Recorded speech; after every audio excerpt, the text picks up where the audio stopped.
তো বাবা ছিল কোলে ছিল বলে পুরো ভিডিওটা দেখাতে পারিনি। আমাদের ওই দিকের ঘরটা অনেকটুকুনি কমপ্লিট হয়ে গেছে। এই মুহূর্তে আমাদের ঘর ভাড়া যেতে হবে। কেউ কি চাই বলো নিজের ঘর ছেড়ে ঘর ভাড়া যেতে? যেখানে নিজেদের বাড়ি আছে, ঘর আছে, সেখানে ঘর ভাড়া কেন যাবো বলো? কিন্তু যেতে হবে ঘর ভাড়া না যাওয়া ছাড়া আমাদের কাছে ঘর ভাড়া যাওয়া ছাড়া কোনো উপায় নেই। আমাদের কোনো অপশান নেই যে যেতে হবে। কিন্তু এখন যদি আমি ঘর ভাড়া যাইও সেটা ভালোর জন্যে যাওয়া হবে। আর আমাদের এই ঘরটা সেটা এখন নতুন করে করা হবে আবার, মানে তোমাদের যেমনটা বলেছিলাম ছাদ দিতে হবে, বারান্দা করব, নিচে স্টাইলস বসাবো, যেগুলি সব মানে বলা হয়েছিল। এবার সেগুলির জন্য আমাদের এখন ঘর পাল্টাতে হবে। তো এরকম ঘর ভাড়া পাল্টাতে কার অসুবিধা হয় না? এরকম আমরা খুব মজায় আছি যে ঘর ভাড়া মানে ঘর ভাড়া যাবো। এরকম মজা হয়তো কেউ থাকে না যে শ্বশুরবাড়ি থাকতেও অন্য লোকে ঘর ভাড়া যাবে, কিন্তু আমরা মজা আছি কারণ সেটা 2 থেকে 3 মাসের জন্যে। এবার নতুন বাড়িতে এত জিনিসপত্র নিয়ে যেতে হবে, প্রচুর কাজ সামনে। কালকে সেরকম বড় কোনো লং ভিডিও আপলোড করতে পারিনি, শরীর একদমই ভালো না। চোখ মুখ দেখে আশা করি হয়তো বোঝা না গেলেও এখন অনেকটা ঠিক হয়েছে, তার জন্য আমি ভিডিওটা মানে বানালাম। তো ঘর থাকতেও এর জন্য আমাদের ঘর ভাড়া যেতে হবে। নতুন কিছু করানোর জন্যে, নতুন কিছু হওয়ার জন্য পুরোনোটাকে অবশ্যই শেষ করতে হবে। কারণ পুরোনোটা নতুনটাই দুটোই কখনো একবারে কনস্ট্যান্ট করা যায় না, কন্টিনিউ করা যায় না। তো একদিকে মায়া লাগছে যে এই ঘরটা আমি ফার্স্ট টাইম বিয়ে করে এসেছিলাম, এই ঘরটার সাথে আমার অনেকটুকুনি অ্যাটাচমেন্ট। আমাকে যদি কেউ বলে রাজপ্রসাদ দেবো, তুমি এই ঘরে, তুমি রাজপ্রসাদ দেবো, তুমি এই ঘরে থেকো না, আমি বলবো না। এর আগেও এরকম প্ল্যানিং হয়েছিল যে আমরা ওই দিকে ঘর করে চলে যাবো। তখন আমি বলেছিলাম না, এই ঘরের জন্য আমি টাকা দিয়ে দেবো ঠিক আছে, কিন্তু এই ঘর আমি ছাড়বো না। সত্যি হয়তো ঘর পরে আবার মনকে বোঝাচ্ছে ঘর তো আমার এই ঘরই থাকছে, হয়তো তার গেট আপটা একটু চেঞ্জ হবে, সময়ের সাথে সব কিছুই চেঞ্জ হবে। আর পাপা আসার পর থেকে সব কিছু আমাদের সাথে ভালোই হচ্ছে। আমি তো মনে করি আমার ছেলে আমার লক্ষ্মী। বৃহস্পতিবারে এসেছিলো, অনেকেই বলেছিলো মেয়ে হলে নাই লক্ষ্মী হতো। হ্যাঁ, ছেলে হলেও আমার ছেলে আমার কাছে লক্ষ্মী। তো অনেক আশা নিয়ে ঘরে হাত দেবো, অনেক সময় লাগবে, 2-3 মাস তো সময় লাগবে। মানে ও বলেছে পুজো পর্যন্ত। আমি ওর কন্ট্রাক্টরের কথা বিশ্বাসটা না করাই ভালো, কারণ কন্ট্রাক্টরের কথা বিশ্বাস করা আর বোকামি দুটোই সমান। তো আমি বলেছি পুজোর পরই। আমার এই দেখো, আমি ভেবেছিলাম আমি মায়ের বাড়িতে গিয়ে থাকবো, মায়ের বাড়িতে গিয়ে আমি আমার ছেলেকে নিয়ে থাকবো। তোমার দাদা কোথায় থাকবে? ও নয় ওর বাইরে ওর ভাইয়ের সাথে ঘুমালো, তাও আমি মানলাম। কিন্তু আমার যে সোফা, খাট, আলমারি, শোকেস, 2টো ওয়ার্ডরোব, ফ্রিজ, কুলার, এগুলো আমি কোথায় রাখবো বলো? এগুলি যদি একটা স্থায়ীভাবে যত্ন জায়গায় না রাখি, এগুলি তো আমার নষ্ট হয়ে যাবে বলো। আর এইগুলি নষ্ট হয়ে গেলে কিন্তু আমি যখন তখন কিছু করতে পারবো না। এর জন্য ওকে বলেছিলাম যে কুলারটা তুমি এখন কিনো না, ঘর হয়ে যাক, নেক্সট ইয়ার আমরা এসি লাগিয়ে নেবো। তো ও ছেলের কষ্ট দেখে থাকতে পারেনি। যদিও আমরা কুলারটা সেরকমভাবে করিনি বলে ভুল করেছি, অনেক করেছি। যখন গরম পড়েছিল তখন কন্টিনিউ ইউজ করেছি, জল পাল্টিয়ে। এখন আবার করছি না, এখন বৃষ্টি হচ্ছে তো ওয়েদারটাও ভালো না। পাপারও শরীরটা কালকের থেকেই খুব খারাপ, কালকের থেকেই না 5-6 দিন ধরে ওর জ্বর। প্যারাসিটামল খাওয়ায় লিকুইডটা কমে যায়, প্যারাসিটামল খাওয়ায় লিকুইডটা কমে যায়, কিন্তু এখন আর জ্বরটা একদমই কমছে না। মনে হয় কালকে খুব করে ওকে ডাক্তার দেখাতে নিয়ে যেতে হবে। তো যেটা বলছিলাম, ঘর ভাড়া যাবো।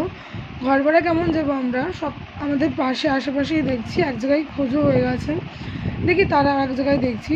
ধরো ওই মানে ওই বাড়িটা শুধু রাত্রিবেলা আমি গিয়ে স্টে করবো, ঘুমাবো। সকালবেলা আমি আবার শ্বশুরবাড়িতে চলে আসবো। আমাদের বাইরের যে ঘরগুলি মানে টেম্পোরারি যে ঘরগুলি করেছে ওইখানেই থাকবো সারাদিন। রাত্রিবেলা খাবো, আর যদি কোনো দিন মনে হলো যে না এখন খাবো না, তোমার দাদা ঘুম পেয়ে যায়, যেহেতু তোমার দাদা ভোরবেলা যায়, ও সন্ধ্যের থেকে ঘুমায়, তাহলে খাবার নিয়ে চলে যাবো, ওই বাড়িতে গিয়ে খেয়ে নেবো। খেয়ে নিয়ে আবার ঘুমিয়ে সকালবেলা আমরা চলে আসবো, ব্যাস এরকম করবো। কারণ দেখো এই বাড়িতেও আমার শ্বশুর শাশুড়ি, আমার দেওর আমার ছেলেকে খুব ভালোবাসে। তাদের পক্ষে ওরকম সম্ভব না যে দিনের পর দিন আমি বাপের বাড়িতে থাকবো আমার ছেলেকে ছাড়া থাকা। আমাকে ছাড়া সবাই থাকতে পারবে, আমি সবার কাছে ঠিক অশান্তির কারণ, কিন্তু আমাকে কেউ ভালোবাসে না। মানে জাস্ট বললাম, এটা নিয়ে যেন কোনো না হয়। কিন্তু আমার ছেলেকে তো সবাই ভালোবাসে বলো। আমি বাপের বাড়িতে গিয়ে, আর আমার মাও তোমরা তো জানোই খুবই অসুস্থ থাকে, মাসের মধ্যে 15-20 দিন উনি অসুস্থ হয়ে থাকে, ওনার সুগার, প্রেশার, হাই সুগার। তো ওনার, আমি যদি যাই না ওনার প্রতি খুব চাপ হয়ে যায়, মানে তখন যা হয়, মা আমি খাওয়াতে পারি না, একটু খাইয়ে দাও ছেলেকে, মা বাবাকে স্নান করিয়ে দাও, মা আমি একটু এখানে যাবো, মা একটু ওখানে যাবো। মা তখন বলতে পারে না যে না যাস না, আর আমিও তখন একটু বেশি আবদারি হয়ে উঠি যে এটা পারবো না, ওটা করবো না, এরকম একটা ব্যাপার হয়ে থাকে। তো তার জন্য কালকে ভিডিও আপলোড করতে পারি না। হঠাৎ করে সাবস্ক্রাইবারও খুব বাড়ছিলো, ভিউয়ার্সও আসছিলো, জানি না কি এর জন্যই নাকি সাবস্ক্রাইবার ভিউয়ার্স সবই হঠাৎ করে কমে গেল, শরীরটাও ভালো নেই। তো আমি চেষ্টা করব তোমাদের জন্য ফুললি ভ্লগ করা, তোমরা অবশ্যই পাশে থেকো, সঙ্গে থেকো। এই ধরো কিছুদিন ব্যস্ত থাকবো, এই জিনিসপত্রগুলি যখন ওঠানামা হবে,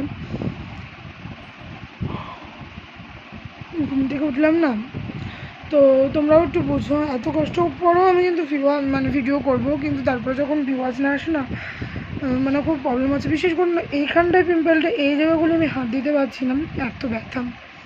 এর আগে কোনো পিম্পলে এত ব্যথা হয়নি, এই পিম্পলটাই খুব ব্যথা হচ্ছে, জানি না যে কারণে হয়েছে। তো মার বাড়ি থেকে চলে এসেছি কালকে সকালে, তারপরে কোনো ভিডিও কন্টিনিউ করিনি, কারণ শরীর ভালো ছিল না, বৃষ্টি, ঘর থেকে ছেলে বেরোতে পারছে না, ছেলে খিচখিচেও খেটখিটে হয়ে যাচ্ছে, মানে বাচ্চা কাচ্চারা একটু বাইরে ঘোরাফেরা না করলে ওদেরও কিন্তু দেখবা মন মেজাজ ভালো থাকে না। আর বাবা তো সারাদিনই এরোর কোলে করে, আর এই বৃষ্টিতে ও বেরোতে পারছে না, মানে কী যে বাজে পরিস্থিতি গেছে, তার জন্য আমি ভিডিও বানাতে পারিনি। তো আজকে এই ব্লগটা অবশ্যই তোমাদের জন্য আপলোড করলাম, এত কষ্ট করছি শুধুমাত্র একটু ভিউয়ার্স, সাবস্ক্রাইবার, লাইক, কমেন্ট, শেয়ারের জন্য। দেখো আমাদের সাবস্ক্রাইবার করতে লাগে 1 সেকেন্ড, লাইক দিতে লাগে 1 সেকেন্ড, 1 সেকেন্ডও না, কমেন্ট করতে লাগে হয়তো 1 মিনিট, আর শেয়ার করতে লাগে 1 সেকেন্ড, মানে এই 3-4, মানে 1 সেকেন্ড 3-4 মিনিটের কাজ, সেটা যদি তোমরা না করো হবে বলো? আমি একটা ভিডিও এডিটিং করি, থাম্বনেল বানাই, তারপরে তোমার এসইও করি, বিভিন্ন, মানে যারা ভিডিও করে তারা জানে অনেক কিছু করতে হয়, করার পর যখন ভিউয়ার্স না আসে তুমি বলো কতটা কষ্টের লাগে। তো যাই হোক, এখন ঘর মানে ভাড়া বাড়িতে যাব, সেটা নিয়ে খুব ইন্টারেস্ট, ভাড়া বাড়ির লাইফটা কখন হবে, কারণ জ্ঞানন্তে কিংবা জন্মের পর থেকে কোনো দিন তো ভাড়া বাড়িতে থাকিনি, নিজেদের বাড়ি ছিল, বরং নিজেদের বাড়িতে লোকেরা ভাড়া থাকতো, আমরা থাকতাম না। তো এবার লাইফে ভাড়া বাড়ির এক্সপিরিয়েন্স পাওয়া যাবে, সেটা কেমন হয়, কীভাবে থাকতে হবে জানি না। তো আর কি বলবো, কিছু ভালোর জন্যে, কিছু শুরুর জন্যে কিছু চেঞ্জিং আসা ভালো। তো পুরোনোটা নিয়ে নতুনটা কখনোই একসাথে কন্টিনিউ করা যায় না, তো পুরোনোটাকে ছাড়তে হবে, নতুন করে নিজেদের বাড়িটা হবে, এটার জন্য খুব আমি দিন গুনছি কবে হবে, এক্সাইটেড যাকে বলে চলে। তো জানি না কবে আমার নতুন দিনটা আসবে। তো গাইজ পাশে থেকো, সঙ্গে থেকো, ভালো থেকো, তোমাদের জন্য প্রত্যেক দিন ভিডিও শেয়ার বানাই, তোমরা অবশ্যই প্লিজ একটুখানি দেখো। আর ভাড়া বাড়িতে গিয়েও নতুন ভিডিও বানাবো, তো এই জন্যেই থাম্বনেলটা দিয়েছি যে এত কিছুর পরও শ্বশুরবাড়ি ছেড়ে বাপের বাড়িতে, শ্বশুরবাড়ি ছেড়ে ভাড়া বাড়িতে থাকতে হবে। তো তোমরা কিন্তু সেটা কেউ সিরিয়াসলিভাবে নিও না যে কেন থাকতে হবে, সেটার কারণটা অবশ্যই ব্যাখ্যা করে দিলাম। আর এরকম একটা ইন্টারেস্টিং থাম্বনেল না দিলে হয়তো ভিউয়ার্স হবে না, আশা করি ভিডিওতে অনেক ভিউয়ার্স হবে। দেখবে আমি একটা সময় দেখেছি, সবসময় নেগেটিভিটির দিকে না মানুষ বেশি অ্যাট্রাক্টেড হয়। তুমি একটা ভালো থাম্বনেল দেখলে কেউ কিন্তু দেখবে না, কিন্তু একটা বাজে থাম্বনেল দেখো সবাই ওটাতেই বেশি অ্যাট্রাক্টেড হবে।